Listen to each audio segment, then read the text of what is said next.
Hey guys, अस्सलाम वालेकुम, खुश आमदीद, वेलकम बैक। मेरा नाम है मियाद नार और मेरे साथ मौजूद हैं ज़ियाउर रहमान। आप सब लोगों का स्वागत हमारे यूट्यूब चैनल ज़ियाउर रहमान पर। He is the host, I am the co-host over here and I keep on telling them they don't know yet. Well, दुनिया की जिस भी कौन से आप देख रहे हैं, we hope, we wish, we pray आप एक हंसती मुस्कुराती सेहत वाली खुशियों वाली लाइफ को एंजॉय कर रहे हो। और रिसेंटली एक डेवलपमेंट हुई है। इंडिया का वैसे तो इंटरनल मामला है, बट स्टिल क्योंकि इसका कनेक्शन जो है वो मुस्लिम वो कम्युनिटी से है। यस, तो बेसिकली हम थोड़े से क्यूरियस हैं कि ऐसा क्या हुआ है कि यूपी की गवर्नमेंट ने जो वहाँ हलाल जो है वो बैन कर दिया। हलाल बेसिकली एक सर्टिफिकेशन होती है जहाँ मुस्लिम उसके लिए कि भाई ये चीज़ जो है जी, पाकिस्तान में भी जो प्रोडक्ट हलाल है उस पे हलाल की सर्टिफिकेशन होती है और हलाल की स्टैंप आती है। ये ऑल ओवर द वर्ल्ड चल रहा है, इवन के यूरोपियन कंट्रीज के अंदर भी हलाल की स्टैंप आती है। ताकि तो वो यूपी के अंदर ये बंद हुआ है ये किस्सा। स्पेसिफिकली मुस्लिम्स के लिए आसानी हो जाती है कि ओके ये चीज़ जो हमारे हमें क्योंकि रिलीजियस क्योंकि ये बहुत ज्यादा इंपॉर्टेंस रखती है मुसलमानों के लिए ना, ये कल्चरली भी और उन लोगों के रिलीजियसली भी बहुत ज्यादा इंपॉर्टेंस का हामिल चीज है। जी, तो जस्ट बिफोर इलेक्शन एक और मामला खड़ा कर दिया गया यूपी के अंदर, क्योंकि अप्रैल मई में इलेक्शन आने वाला है गालिबन। एग्जैक्टली ये चीज़ बहुत ज़्यादा देखी जाती है। पॉलिटिशियन जो रिलीजियस सेंटिमेंट को एक्सप्लॉइट करते हैं ना, मतलब टाइमिंग चेक करें। CM Yogi Adityanath move right और रॉन्ग, ये गौरव ठाकुर का यूट्यूब चैनल है। वहाँ से ये वीडियो हमें सजेस्ट की गई है कि इस पर आप रिएक्ट करें, और डेफिनेटली बहुत सारी वीडियोस आप हमें सजेस्ट करते हैं, तो सम टाइम हम भी उसमें बायसनेस हमारी होती है कि हम किस टॉपिक पर जो जल्दी प्रायोरिटाइज करना होता है। तो ये हमें थोड़ा सा ज़्यादा कंसर्निंग लगा। कंसर्निंग भी है और इसके लिए क्यूरियोसिटी भी है कि वजह क्या है। एग्जैक्टली वो वजह क्या है, सरफेस से तो हमें आइडिया हो गया, समझ आ रही है, लेकिन अंदर मामला क्या है, माजरा क्या है कि किस तरीके से हुआ है ये सारा मामला। तो इसको समझने के लिए इस वीडियो को स्टार्ट करना पड़ेगा, देखना पड़ेगा। देखते हैं। Do the honour. Yes. Hello दोस्तों, मैं हूं गौरव ठाकुर और 18 नवंबर 2023 को योगी जी ने यूपी में मुस्लिम्स की सबसे इंपॉर्टेंट रिलीजियस फेथ हलाल प्रोडक्ट्स के सेल्स, स्टोरेज और डिस्ट्रीब्यूशन पर इमीडिएट बैन लगा दी। और इसके बाद पूरे यूपी के सुपरमार्केट्स और जनरल स्टोर्स में कुछ ऐसा मंजर दिखने लगा। हर जगह पर फूड डिपार्टमेंट्स की रेड्स। अब ऑलरेडी यूपी में इस पॉलिसी के खिलाफ विद्रोह होना शुरू हो चुका था कि इसके सिर्फ 6 दिनों बाद 25 नवंबर 2023 को योगी जी ने तेलंगाना के चुनाव प्रचार में पब्लिकली ये ऐलान कर दिया कि अगर बीजेपी तेलंगाना में इलेक्शंस जीत कर आती है तो वो 2 मुख्य बदलाव लाएंगे। पहला, मुस्लिम रिजर्वेशन कंप्लीटली खत्म करके उसके जगह पर SC, ST, OBCs का रिजर्वेशन इंप्लीमेंट करेंगे, और दूसरी, वो हैदराबाद शहर का नाम बदल देंगे। भारतीय जनता पार्टी की डबल इंजन सरकार इससे होगा क्या? बनेगी। डू लेट अस नो कि इससे क्या फायदा होगा इनको। इससे बोले के लिए बड़ा मैटर करता है खैर। Let them do. हाँ, दिस इज देयर कंट्री। अगर लोग सपोर्ट, हम लोगों ने भी तो किया है यहाँ पे बहुत सारा। हैदराबाद को भाग्यनगर बना करके तेलंगाना के भाग्य लक्ष्मी का केंद्र में at the end of the day कि भाई तो अब यहाँ पर इसका लोगों को क्या जायज है कि क्या फुल मेजॉरिटी में लगातार 2 असेंबली इलेक्शन जीतने के बाद योगी जी ने फाइनली अपने एंटी मुस्लिम पॉलिसीज इंप्लीमेंट करना शुरू कर दिया। वेल, लेकिन on the other hand Yogi government ने जो अपना ऑफिशियल स्टेटमेंट दिया वो ये है कि हलाल बैन दरअसल मुस्लिम्स को ही रिलीजियस एक्सप्लॉयटेशन से बचाने के लिए लाया गया। तो यहाँ पर सच्चाई क्या है? क्या हलाल बैन इन यूपी वाकई में बीजेपी का एक anti Muslim election winning strategy है, या फिर इसमें एक्चुअली कहीं ना कहीं हमारे मुस्लिम भाइयों की भलाई छुपी है? इस सवाल का जवाब ढूंढने के लिए फ्रेंड्स हमें डिटेल्ड एनालिसिस करना पड़ेगा, इंट्रिकेसीज को समझना पड़ेगा कि हलाल इंडस्ट्री काम कैसे करती है, and at the same time क्या योगी गवर्नमेंट पर ऐसे कोई कंपल्शंस है कि उन्हें ये एक्शंस लेना पड़ता है। सो पूरा मुद्दा एक ब्रॉड पर्सपेक्टिव में जब आप समझोगे तब आपको समझ में आएगा Yes, that's what I'm looking forward to. सही था। Let's understand.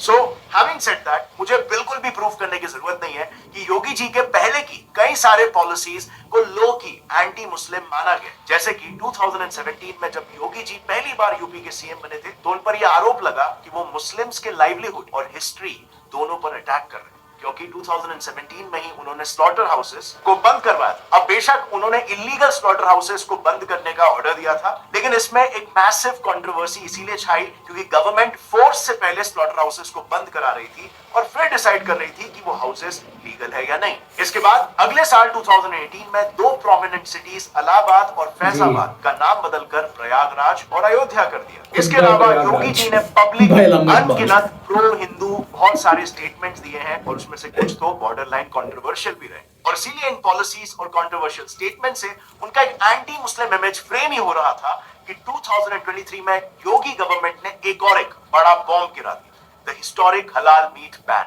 इंप्लीमेंट करवा दी, और वो भी सिर्फ एक इंसान के कहने पर। और इसीलिए ये कंट्रोवर्सी थोड़ी बड़ी भी हो गई। बात दरअसल कुछ ऐसी है कि 17 नवंबर को लखनऊ के हजरतगंज पुलिस स्टेशन में एक एफआईआर दर्ज करवाया गया। इस एफआईआर में बेसिकली हलाल सर्टिफिकेट्स जारी करने वाले प्राइवेट एजेंसीज को आईपीसी के 9 सेक्शंस में बुक किया गया। ये सारे सेक्शंस जो आप स्क्रीन पर देख सकते हो, इनमें दर्ज किया गया। ये एफआईआर बीजेपी के एक ही कार्यकर्ता शैलेंद्र कुमार शर्मा के एप्लीकेशन पर दर्ज की गई, जिसमें उन्होंने ये दावा किया कि हलाल प्रोडक्ट्स का पैसा एंटी नेशनल और टेरर फंडिंग के What the hell? ठीक है भाई, सीरियसली ठीक है भाई। Next Okay. 18 नवंबर को ही पूरी यूपी स्टेट मशीनरी एक्टिव हो गई और स्टेट Okay. के 38 डिस्ट्रिक्ट्स में रेड मारने लगे। केवल 3 जैसे यहाँ नाम मालूम अफराद के एफआईआर करवाते हैं। किलोग्राम्स ऑफ फूड प्रोडक्ट्स नहीं, एक आम शहरी ने FIR। अब जाहिर सी बात है इस Okay, let's- इमीडिएट एक्शन से डर फैलना लाजमी था, और ऐसा हुआ। यूपी में एक नेगेटिव माहौल छा गया, लेकिन इसको एड्रेस करने के लिए योगी गवर्नमेंट का फिर एक ऑफिशियल स्टेटमेंट आता है, जिसमें उन्होंने ये दावा किया कि ये पॉलिसी सिर्फ और सिर्फ मुस्लिम्स के फायदे के लिए लाई गई। एक्चुअली योगी गवर्नमेंट का ऐसा मानना है कि प्राइवेट कंपनीज मुस्लिम्स के रिलीजियस सेंटिमेंट्स को इकोनॉमिकली एक्सप्लॉइट करने के लिए ये स्कैम कर रही है। और साथ ही उनका कहना यह भी था कि कंपनीज हलाल प्रोडक्ट्स और मुस्लिम्स दोनों को इतना इंपॉर्टेंस इसीलिए दे रही है क्योंकि ये दोनों ही उनके नेक्स्ट बिग कंज्यूमर्स होने वाले हैं। यही कारण है कि कंपनीज अपने हर प्रोडक्ट्स पर हलाल सर्टिफिकेट्स लगा रही है, जिसकी जरूरत भी नहीं। यहाँ तक कि बाबा रामदेव जी के पतंजलि को भी अपने प्रोडक्ट्स को बेचने के लिए उन्हें भी जमायत उलेमा-ए हिंद से हलाल सर्टिफिकेट्स लेने पड़े। अब फ्रेंड्स, पर्सनली जब हमने इस पर रिसर्च किया तब हमारे सामने ये बात आई कि हलाल वाकई में एक बहुत बड़ी इंडस्ट्री बन चुकी है, जो और किसी को नहीं बल्कि मुस्लिम्स को ही सबसे ज्यादा लूट रही है। और इसे प्रूव करने के लिए हमारे पास काफी सारा डेटा भी है, जो मैं डेफिनेटली बताना चाहूंगा। this also can be a perspective जिसको इस वजह से जो एक्स्ट्रा समझते हैं। लागत कंपनीज को लग रही है ये सर्टिफिकेट्स लेने के लिए, उस वजह से प्रोडक्ट्स का जो फाइनल प्राइस बन के आ रहा है वो नॉट ओनली मुस्लिम्स को but also Hindus and other religious consumers को भी इफेक्ट कर रहा है। सो ऑल इन ऑल, उन प्रोडक्ट्स में जिन प्रोडक्ट्स में हलाल की जरूरत भी नहीं है, उन प्रोडक्ट्स में हलाल सर्टिफिकेशन उस प्रोडक्ट के वैल्यू को एक्स्ट्रा बढ़ा रहा है। And just give me a little while, let me prove this to you. So सबसे पहले तो have you ever wondered कि बड़ी-बड़ी कंपनीज जैसे कि रिलायंस, अडानी, टाटा, पार्ले, हिंदुस्तान यूनिलीवर, अमूल, डाबर, नेस्ले, ये सभी हलाल सर्टिफिकेट्स होल्डर क्यों हैं? क्या आपको इवन पता था कि ये कंपनीज हलाल certificate holders? In fact private entities छोड़ो, आप सोचो गवर्नमेंट खुद हलाल प्रोडक्ट सर्व कर रही है, and not just for non veg products but also for veg products जिसमें हलाल की कोई जरूरत नहीं, जैसे कि ये चाय। 19 जुलाई 2023 को वंदे भारत ट्रेन में हलाल सर्टिफाइड चाय सर्व की जा रही है। अब सोचने वाली बात तो ये है कि चाय जैसे एक वेज आइटम में गवर्नमेंट को हलाल सर्टिफिकेट निकालने की क्या जरूरत पड़ रही है? और यहाँ पर चाय की बात अकेले नहीं हो रही है, कॉफी, पनीर, नट्स और सोया ऐसे आदि वेज प्रोडक्ट्स पर भी आज हलाल सर्टिफाइड लोगोस लगाए जा रहे हैं। अब यहाँ तक भी चलो मान लेते हैं कि ये सभी फूड आइटम्स हैं, लेकिन what about non eatable items जैसे कि ब्यूटी प्रोडक्ट्स बनाने वाली कंपनीज इमामी, कैविन केयर, हिमालय, और ये क्यों हलाल सर्टिफाइड प्रोडक्ट्स बेच रहे हैं? वेल, नहीं, इसमें एक पर्सपेक्टिव है। कंपनीज हलाल सर्टिफिकेशंस का यूज अल्कोहल एंड मसला है, अल्कोहल का मसला है, फिर पोर्क का मसला बहुत ज्यादा है। ग्लोबल हलाल मार्केट इतनी तेजी से बढ़ रहा है कि 2030 तक इसका मार्केट साइज 6044 But veg वाला- बिलियन नहीं, डॉलर veg और non-veg। जो कि पूरे दुनिया की जीडीपी का 5% है। Can you imagine that? साथ ही 2050 तक मुस्लिम पॉपुलेशन 2.32 बिलियन हो जाएगी, यानी कि आने वाले सालों में हलाल प्रोडक्ट्स की डिमांड कंटिन्यूअसली बढ़ने ही वाली है। दरअसल हलाल और हराम ये दोनों वर्ड्स कुरान में मेंशन है, जो डिक्टेट करते हैं कि मुस्लिम्स को क्या करना है और क्या नहीं। हलाल और हराम दोनों ही अरबिक वर्ड्स हैं, जिसमें हलाल का अर्थ होता है परमिसिबल यानी कि वैलिड, और हराम का अर्थ होता है नॉट वैलिड। और इस्लाम में हलाल स्पेशली मीट के कॉन्टेक्स्ट में स्पेसिफाई करके दिया गया है चेकलिस्ट के तौर पे, ये कैसा मीट कंज्यूम करना चाहिए। मीट का बुचर कोई मुस्लिम ही होना चाहिए। किसी डेड एनिमल का मीट हलाल नहीं है, और मीट तभी एडिबल होगा जब उसका ब्लड पूरी तरह से ड्रेन हो गया हो। और इसीलिए आपने बुचर शॉप्स में भी देखा होगा कि यूजुअली जानवर के विंड पाइप को कट करके उसे उल्टा हैंग किया जाता है ताकि उसका ब्लड पूरी तरीके से ड्रेन हो ड्रेन हो जाए। इसके अलावा जानवर को मारने से पहले उसके लिए एक इस्लामिक प्रेयर शहादा भी पढ़ना चाहिए। अब क्योंकि हलाल इस्लामिक फेथ का एक एसेंशियल पार्ट है और एक मुस्लिम के लिए हलाल कायदे के अकॉर्डिंग बिहेव करना प्योर माना जाता है, इसीलिए मुस्लिम्स स्पेसिफिकली हलाल शब्द से बहुत ही इमोशनली अटैच्ड है। और इसीलिए यूपी में योगी गवर्नमेंट ने हलाल पर बैन लगाते हुए जो पहला रीजन दिया है, उसके अनुसार कंपनीज हलाल के बहाने से एक प्रोपोगेंडा स्प्रेड कर रिलीजियस सेंटिमेंट्स को मैनिपुलेट कर रही है। एंड यस, यही उनके एग्जैक्ट वर्ड्स थे। सो उन्होंने ऐसा क्यों कहा, चलो इसके पीछे के मीनिंग को समझते हैं।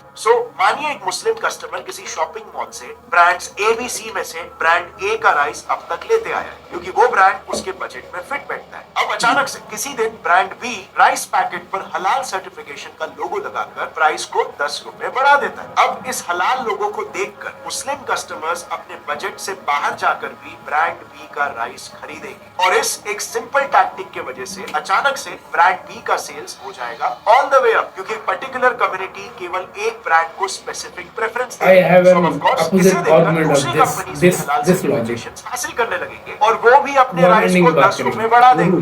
सो जाहिर सी बात है, इससे पहली प्रॉब्लम जो हो रही है वो ये है कि ओवरऑल उस प्रोडक्ट का मार्केट में रेट भी बढ़ जा रहा है for all the customers irrespective of their faiths. दूसरी प्रॉब्लम, एक नॉन मुस्लिम कस्टमर के अच्छा, ये बता रहे हैं कि योगी जी ने क्या होती है, आपने नहीं बताया। बट ये बात कंपनीज जानती है और इसीलिए वो अपने सारे प्रोडक्ट्स पर, चाहे उसे हलाल सर्टिफिकेट की जरूरत हो या ना, उस पर हलाल लोगो लगा रही है। और इससे हो ये रहा है कि हर एक नॉन मुस्लिम कस्टमर मजबूरन एक्स्ट्रा पैसे देकर हलाल प्रोडक्ट ही परचेज करने के लिए फोर्स हो रहा है। अब इस पूरे सिचुएशन में एक बड़ा सवाल खड़ा होता है।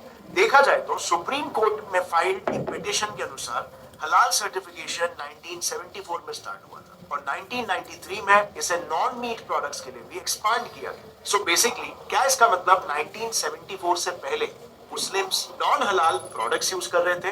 वेल, काइंड ऑफ यस, मगर शायद ही किसी के दिमाग में ये चीज रजिस्टर हुई थी जब तक इसका नीड कमर्शियलाइजेशन नहीं थी।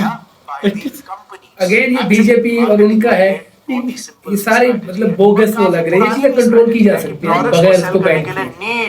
But still, let's understand that अच्छी समझते हैं। कुछ ऐसा ही हुआ और कंपनीज एक्सपोनेंशियली ग्रो होने लग गई। अब प्रश्न उठता है योगी गवर्नमेंट के दूसरे रीजन पर। सो यूपी गवर्नमेंट के दूसरे वो उनके रीजन अभी बता रहे हैं, शायद में भी इसका काउंटर आर्गुमेंट बहुत दी। जैसे कि मैंने आपको पहले भी I'm hoping, हलाल का एक क्योंकि बहुत रिक्वायरमेंट ये है कि बुचर मुस्लिम ही होना चाहिए।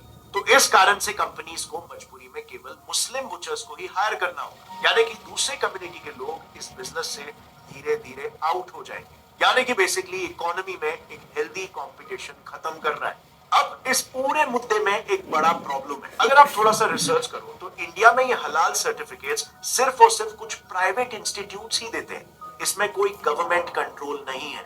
जैसे आपको पता होगा, देश में फूड क्वालिटी एश्योरेंस के लिए already food safety and standards authority of India FSSAI मौजूद है और ये लोगो आपने तमाम फूड प्रोडक्ट्स पर देखा भी होगा। तो फिर हलाल फूड प्रोडक्ट्स को सर्टिफाई करने के लिए एक पैरेलल प्राइवेट सिस्टम क्यों और कैसे चल रहा है? इंडिया आज दुनिया का वन ऑफ द लार्जेस्ट हलाल मीट एक्सपोर्टर है, लेकिन फिर भी देश में कोई गवर्नमेंट एजेंसी हलाल सर्टिफिकेशन देने का काम नहीं करती, बल्कि सिर्फ कुछ प्राइवेट इंस्टीट्यूट्स ये सर्टिफिकेशंस देते हैं, जो कि मीट एक्सपोर्टर के लिए अनलिमिटेड रेवेन्यू जनरेट कर अपने रहे हैं। थोड़ा कंट्री सा में रिसर्च करने पर पता चल जाता है कैसे। Okay. So, Jamia Good of the उलमा market. हिंद हलाल ट्रस्ट देश की एक प्रोमिनेंट हलाल सर्टिफिकेशन एजेंसी जो फीस लेकर कंपनीज को हलाल सर्टिफिकेट प्रोवाइड करती है और ये है उनका रेट लिस्ट। अब जैसे कि आप देख सकते हो, रेट लिस्ट में न्यू रजिस्ट्रेशन, रिन्यूअल, ऑडिट सभी के लिए सेपरेट चार्जेस है। अब इस इकोनॉमिक्स को समझने के लिए सपोज कोई कंपनी एम फर्स्ट टाइम 3 साल के साइकिल के लिए हलाल सर्टिफिकेशन लेना चाहती है, तो एम को अपने 50 प्रोडक्ट्स को हलाल सर्टिफिकेशन दिलवाने के लिए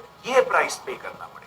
3 साल की साइकिल के लिए रजिस्ट्रेशन फीस 60,000 और 50 प्रोडक्ट्स के लिए पर प्रोडक्ट 1,500 रुपीस के हिसाब से 50 into 1,500 is equal to 75,000 rupees और साथ ही 18% GST, यानी कि टोटल रजिस्ट्रेशन फीस हुआ 1,59,300। उसके बाद अगला फीस है क्यों भाई, जिसका प्राइस है 20,000 प्लस 18% GST पर ईयर। सो एग्रीगेट करके 3 साल के लिए हलाल लोगो प्रिंटिंग के चार्जेस 70,800 रुपीस हो जाते हैं। अब ऑब्वियसली बिना ऑडिटिंग के तो काम होगा नहीं, तो अगर 4 ऑडिटर्स की टीम कंपनी एम में 2 दिनों का साइट इंस्पेक्शन करती है, जो कि मैंडेटरी है, तो उन्हें 2,000 पर डे पर मैन के हिसाब से auditing charges 16,000 Okay, now I get it. सो इन सभी चार्जेस रजिस्ट्रेशन के लिए हमने अपना बंदा भी तो भेजना है जैसे जाके इंस्पेक्शन करने के लिए। अब एम जैसी कंपनी जिसके पास 50 प्रोडक्ट्स है, वो लगभग 1.5 लाख रुपए फीस केवल हलाल सर्टिफिकेशन के लिए पे कर रही है। सोचिए देश में ऐसी कितनी कंपनियां हैं, और कितनी कंपनियां तो ऐसी हैं जिनके प्रोडक्ट्स 50 से भी कहीं ज्यादा हैं।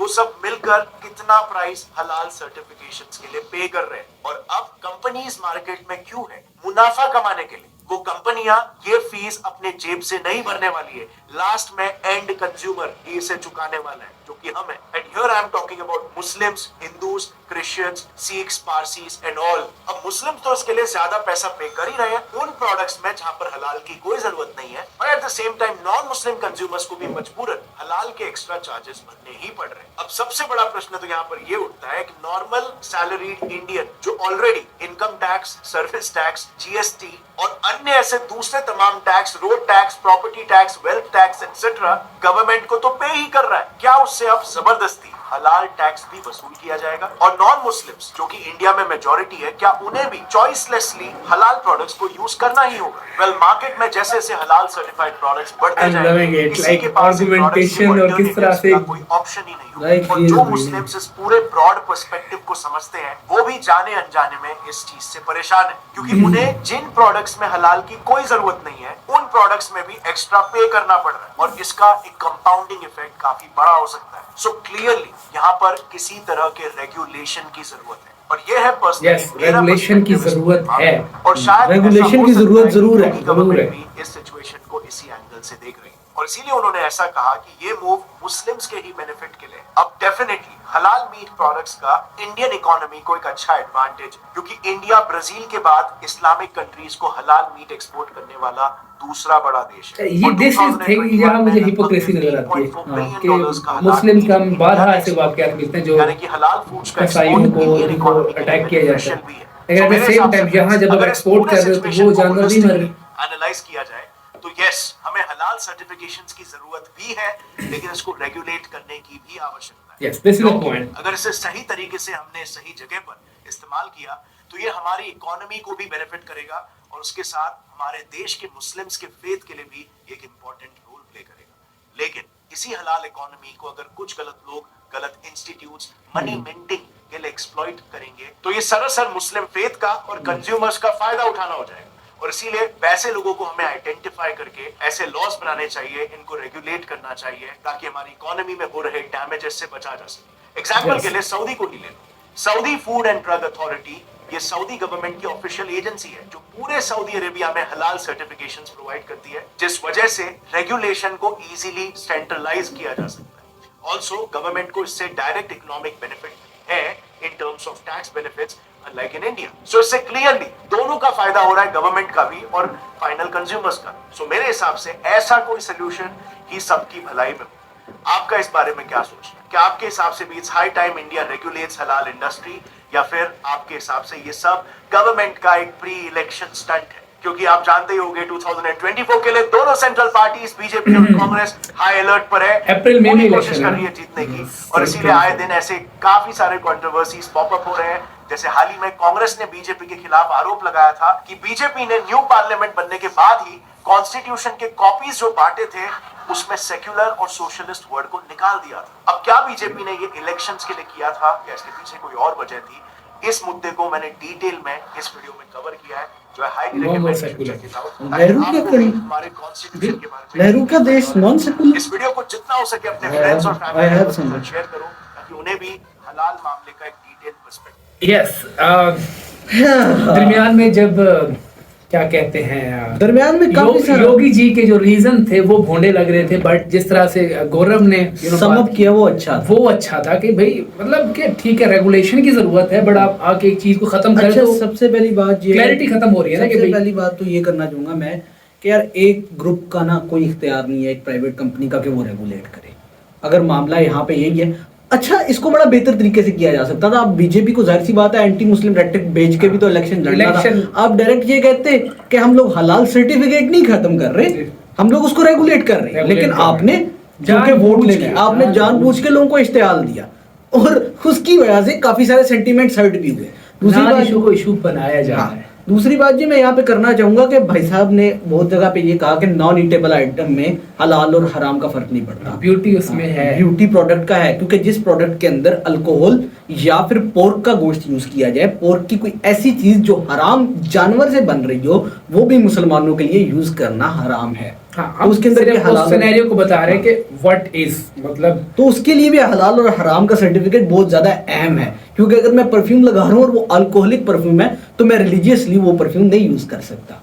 ये मामला एट द सेम टाइम जो वेज पर वो सेंस नहीं बनती। यस, कुछ चीजें हैं जिसमें अगर कोई तो चाय की पत्ती में तो नहीं बनता ना, ऑब्वियसली चाय की पत्ती हलाल ही होगी, ये मुसलमानों सबके लिए हलाल ही रहती है। और ये जो चीजें हैं सिर्फ इसमें नहीं, जो at the end of the day एक चीज माइंड में रखनी, जो कैपिटलिस्ट सोसाइटी है ना, उसने कंज्यूमर से पैसे निकालने हैं, ठीक है। लेकिन ये अब गवर्नमेंट की एक अच्छी बात है अगर वो पॉजिटिव, लेकिन इससे पॉजिटिव एंगल नजर नहीं आ रहा। लेकिन अगर करते हैं रेगुलेशन उसकी करते हैं तो रेगुलेशन होनी चाहिए यार। देखो अभी ये जो हलाल सर्टिफिकेशन होती है ना, मैं कैसे कहूँ कि यार इंडिया के अंदर ये जो प्राइवेट कंपनीज है यही करती रहे, पाकिस्तान के अंदर हलाल सर्टिफिकेशन गवर्नमेंट ऑफ पाकिस्तान दे रही है, ना कि कोई मौलवियों का ग्रुप, कोई मदरसा सेंट्रलाइज करे यार। इससे इंडिया की गवर्नमेंट का फायदा होगा, और इंडिया की गवर्नमेंट का फायदा होने से मसला नहीं है। मसला ये है कि आप हलाल सर्टिफिकेशन खत्म करेंगे तो एक मास कंफ्यूजन पैदा होगी। क्योंकि मैं जब खाना लेने जाता हूँ, मैं जब कोई प्रोडक्ट खरीदता हूँ, मैं जब कोई परफ्यूम खरीदता हूँ, मैं जब कोई ब्यूटी प्रोडक्ट, कोई क्रीम खरीदता हूँ, तो मैं जरूर देखता हूँ कि यार इस पे हलाल सर्टिफिकेशन है ना, और I am living in Pakistan,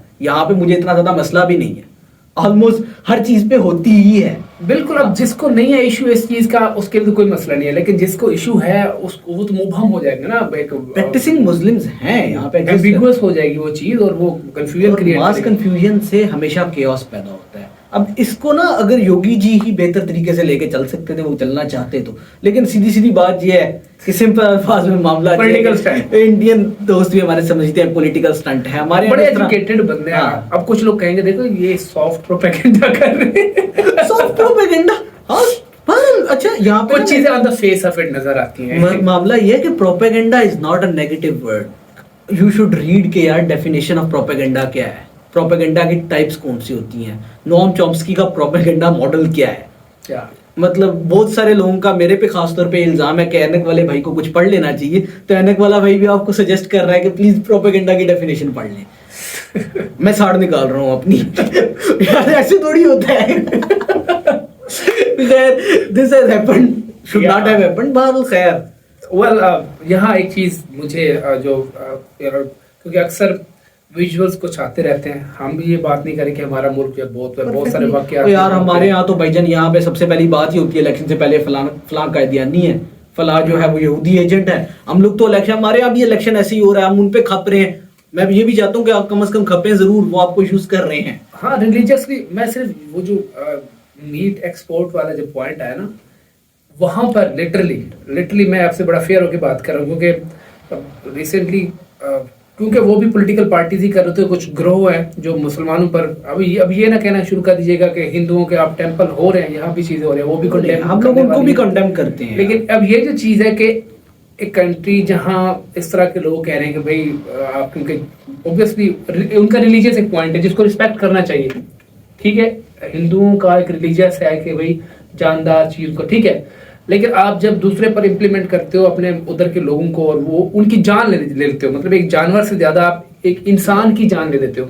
अब मतलब ठीक है कि उसकी जान की भी, उसकी जान की वैल्यू होती है, लेकिन स्टिल आप लोगों का इंसानी जान की कीमत जो है ना, वो बहुत ज्यादा अहमियत है इंसानी जान की, और हर मजहब दुनिया का जो है वो इंसानी जान को बहुत ज्यादा अहमियत देता है। यस, तो फिर अब जान लेने पे ना उतरे। तो आपके मुल्क में अगर इतना ज्यादा जानवर मार के ही मीट क्या कहते हैं एक्सपोर्ट हो रहे हैं ना, तो सवाल बनता है। तो ये एक लॉजिकल सवाल है, जस्ट सिर्फ एक सवाल है। Leaving that question for you to answer, you can answer. ये चीज मेरे सामने से गुजरी तो मुझे ये लगा कि यार दिस इज लाइक एक कंफ्यूजन वाली चीज है, कॉन्फ्लिक्टिंग चीज है कि आप बात हो रही है जान लेने की, एक चीज की एक नजरिया है ना कि भाई मतलब एक जान जाया करते हो, मतलब आप नहीं खा सकते, लेकिन नहीं वो जान। KFC खा सकते हैं, KFC, क्योंकि यार सबसे बड़ा मीट कंज्यूमर कौन सी इंडस्ट्री, KFC और मैकडोनल्ड है। KFC है, मैकडोनल्ड्स है, ये कंग्लोमरेट्स हैं, बहुत बड़े बड़े कैपिटलिस्ट जो सेक्टर इकट्ठा हुआ है, इन लोगों को एक्सपोर्ट हो रहा है। ये सबसे बड़े हिपोक्रेट है। ये जिस तरह की हिपोक्रेसी हमारे यहाँ भी एग्जिस्ट कर रही है, ये हमारे मामला चल रहे हैं। तो तो इस तरह की हिपोक्रेसी से गुरेज करना चाहिए, ऐसे लोगों के प्रोपेगेंडा से भी जरूर गुरेज करना चाहिए जो लोग ये कर रहे हैं। वेल हमने इस वीडियो से सीखा एक्चुअल में मसला क्या है, और दोनों पर्सपेक्टिव समझ आए कि एक तरफ तो वो यूज कर रहे हैं लेकिन दूसरी तरफ जो हलाल सर्टिफिकेट बांट रहे हैं मौलवी है बेसिकली, हाँ। उन मौलवियों को भी बहुत जरूरी है check and balance, check and balance क्या, उनसे इख्तियार लेके स्टेट को इख्तियार हुकूमत के लेना पास चाहिए। होना चाहिए। देखो एज अ मुस्लिम मुझे एक बात पता है, मैं यहाँ पे बताता चलूं, जो मेंबर है ना वो हक है स्टेट का, यस। मेंबर स्टेट का इख्तियार होता है, स्टेट को ही ये सर्टिफिकेट देना चाहिए और ये दीन का असूल है। ये इस्लाम के अंदर ये बात लिखी हुई है कि जो मेंबर है वो स्टेट के अंडर आना चाहिए। तो स्टेट पैरेलल आप नहीं चल सकते। हाँ। और ये जो पैरेलल इन लोगों ने बनाया हुआ प्रेशर ग्रुप ये भी बंद होना चाहिए बहुत जल्द, और इस तरह के जो पॉलिटिकल स्टंट हैं ये तो नहीं होने चाहिए। हाँ, तो obviously। अगेन वही बात है, इस्लाहात की जरूरत है, ना कि इस तरह के आप आगे कोई, इसको तो मैं कहूँगा अब मुनाफिकत है। आपका ना एक वर्ड आ रहा है, मैं उसको रोक रहा हूँ, चवली मारना। हाँ। मतलब बेवकूफाना हम अपने एंड से कह सकते हैं, बट उनके लिए स्ट्रेटेजी अच्छी खासी स्ट्रेटेजी है। हमारे यहाँ तो वैसे भी इलेक्शन इसी तरह लड़े जाते हैं ना। हमारे यहाँ इस्लामाइजेशन के नाम पे क्या क्या। मुझे अब डर लग रहा है कि ये पाकिस्तान इंडिया का बॉर्डर वाला भी जब भी इलेक्शन करीब होते हैं, क्योंकि दोनों countries के इलेक्शन करीब अच्छा हैं। मजे बात बता क्या है, गरीब आदमी जो फौजी उधर बॉर्डर पे खड़ा हुआ वो मार रहा है, चाहे वो तो उस साइड पे हो, हाँ, चाहे इस साइड पे। वो गरीब शख्स है, उसके बच्चे हैं, उसकी बीवी है। ये इन लोगों के इलेक्शन के पीछे इस तरह के मामला हो रहे होते हैं और ये होता है, नहीं होना चाहिए। यस, क्या? और हम कोशिश करेंगे कि समझते रहेंगे चीज़ों को, और हम आप लोगों के साथ बैठ के बिल्कुल इनफॉर्मल होके बातें करते हैं, और कोई ऐसा फिल्टर नहीं लगाते, ना कोई ऐसा बैरियर। हम आम स्टूडेंट हैं, एंड एक कोशिश है हमारी जारी है कि सीखें और एक क्या कहते हैं राय का एक्सचेंज हो, तो वो चल रहा है।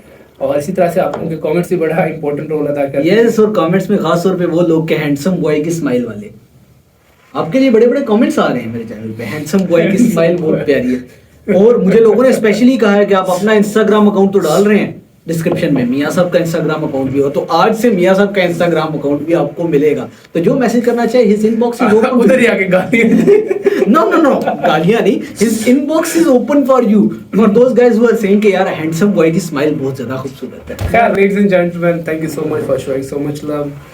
और ये बॉर्डरलेस दुनिया है, थ्रू दिस इंटरनेट हम कनेक्टेड हैं, चाहे जितनी भी बाढ़ लगा ली चाहिए सरहदों की, तो सोशल मीडिया का ये एडवांटेज है कि हमें अपने एक्सप्रेशंस को एक्सचेंज करने का मौका देता है। ख्यालात, जज्बात, एहसासात हम लोकल लेवल पर समझ सकते हैं, क्योंकि मेन स्ट्रीम मीडिया में बहुत ज़्यादा चीज़ें कंट्रोल होती है और वहाँ पर नेगेटिव प्रोपेगेंडा होते हैं। यस, ऐसे ही है। ठीक है, तो खैर ये अमल जारी रहेगा, और I guess that's it. Yes that's it. मेरी तरफ से एक सवाल है जाते जाते कि ये जो उन्होंने एंड पे वीडियो का जिक्र किया है, no India no more a secular state, ये क्या माजरा है, ये जरूर बताएं कमेंट सेक्शन में, और अपना और अपने चाहने वालों का ख्याल रखें और हमारे साथ जुड़े रखें। ख्याल रखें, हाँ, अपना और अपने चाहने वालों का ख्याल रखें Yeah. और हमारे साथ जुड़े रहें, और इसके साथ हमें पीस आउट करने का मौका देने या खुदा हाफिज करने का, ये आप डिसाइड कर लें।